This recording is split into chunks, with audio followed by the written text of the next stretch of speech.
Hello all and welcome to వినరా సోదర వినపసారి. ముందుగా అందరికీ హ్యాపీ దసరా అండి. దసరా శుభాకాంక్షలు. అండ్ ముందుగా ఎవరైనా కొత్తగా వచ్చిన వారు ఉంటే లైక్, షేర్, సబ్స్క్రైబ్ మర్చిపోకండి. 1.7 దగ్గర కొట్టుమిట్టాడుతున్నా. నన్ను 2000 సబ్స్క్రైబర్స్లో పడేస్తే నేను కూడా ప్రగతి రథంలో ముందుకు వెళ్ళిపోతూ ఉంటా. సో ఈరోజు టాపిక్ వచ్చేసి కాంతారా రివ్యూ. కాంతారా ఎలా ఉంది అంటే చాలా బాగుంది ఫిలిం. చూడండి చూడండి చూడండి, కాంతారా పక్కా చూడండి, కంపల్సరీ. దసరాకి హాలిడేస్ వచ్చాయి, పిల్లలందరూ స్కూల్స్ కాలేజెస్ నుండి ఇంటికి వచ్చారు. తప్పకుండా ఫ్యామిలీతో అందరు కలిసి సినిమాకి వెళ్ళండి. డెఫినెట్ గా ఎంజాయ్ చేస్తారు సినిమా. ఫ్యామిలీతో చూడాల్సిన సినిమా.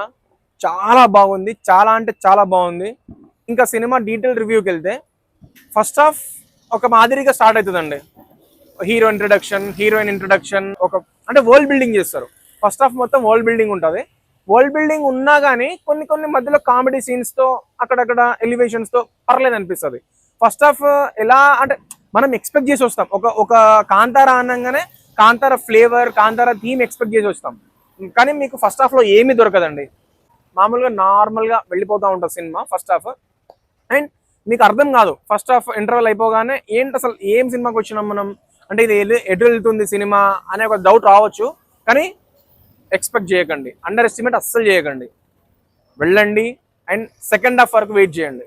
సెకండ్ హాఫ్లో స్టార్ట్ అవుతుంది సినిమా. వేరే లెవెల్. సెకండ్ హాఫ్ అయితే అసలు ఇక మనం ఎక్స్పెక్ట్ కూడా చేయలేం. సినిమా వేరే లెవెల్లో ఉంటుంది. చాలా బాగుంది. ఎంజాయ్ చేయండి, ఫ్యామిలీస్తో వెళ్ళండి. అండ్ స్టోరీ అయితే బాగుంది. అంటే నేను భయపడిపోయినా, అంటే స్టోరీ ఉండదేమో అనుకుని భయపడిపోయినా. ఎందుకంటే వీళ్ళు ప్రీక్వెల్ అన్నారు, చాప్టర్ 1 అసలు ఎలా జరిగింది, అసలు కాంతారా ఎందుకు పుట్టింది, ఎలా పుట్టింది అనేది చూపెడదామన్నారు. కానీ అక్కడ వరకు చూపించి వదిలిపెడతారేమో అనుకున్నా. కానీ ఆ చూపించే విధానంలో రాసుకున్న కథ చాలా బాగా రాసుకున్నారు రిషబ్ శెట్టి గారు. అండ్ డైరెక్షన్ అయితే పర్ఫెక్ట్, చాలా బాగా చేశారు, హైలైట్ చేశారు. యాక్టింగ్ విషయానికి వస్తే రిషబ్ శెట్టి గారు అబ్బా అసలు చింపి అవుతలేస్తారు. యాక్టింగ్ అయితే చాలా బాగుంది రిషబ్ శెట్టి గారిది. అండ్ విలన్ గా చేసిన వారు ఎవరో తెలియదు కానీ చాలా బాగా చేశారండి. ఆ విలన్ నాకు చాలా బాగా నచ్చారు, విలన్ రోల్. అండ్ హీరోయిన్ విషయానికి వస్తే రుక్మిణి వసంత్ గారు. చాలా రోజుల తర్వాత ఒక హీరోయిన్ కి ఇంత మంచి క్యారెక్టర్ పడడం అయితే చూశాను, నేను చూశాను పర్సనల్ గా. చాలా రోజుల తర్వాత హీరోయిన్ కి ఇంత మంచి క్యారెక్టర్ పడింది. అండ్ రుక్మిణి వసంత్ గారికి మంచి రోల్ ఇచ్చారు రిషబ్ శెట్టి గారు. మ్యూజిక్ ఈ సినిమాకి పెద్ద ప్లస్ పాయింట్ వచ్చేసి మ్యూజిక్. నేను కథ ఏం చెప్పట్లేను, కథ నేను చెప్పదలుచుకోలేదు. ఏ రివ్యూలోనూ కూడా నేను కథ చెప్పను. I don't want to reveal the story and plot of the film. ఎందుకంటే మీరు థియేటర్స్కి వెళ్ళాలి, సినిమా చూడాలి, అక్కడే మీరు తెలుసుకోవాలి. బ్యాక్గ్రౌండ్ స్కోర్, ఈ సినిమా బ్యాక్గ్రౌండ్ స్కోర్ అసలు అజనీష్ లోక్నాథ్ గారండి.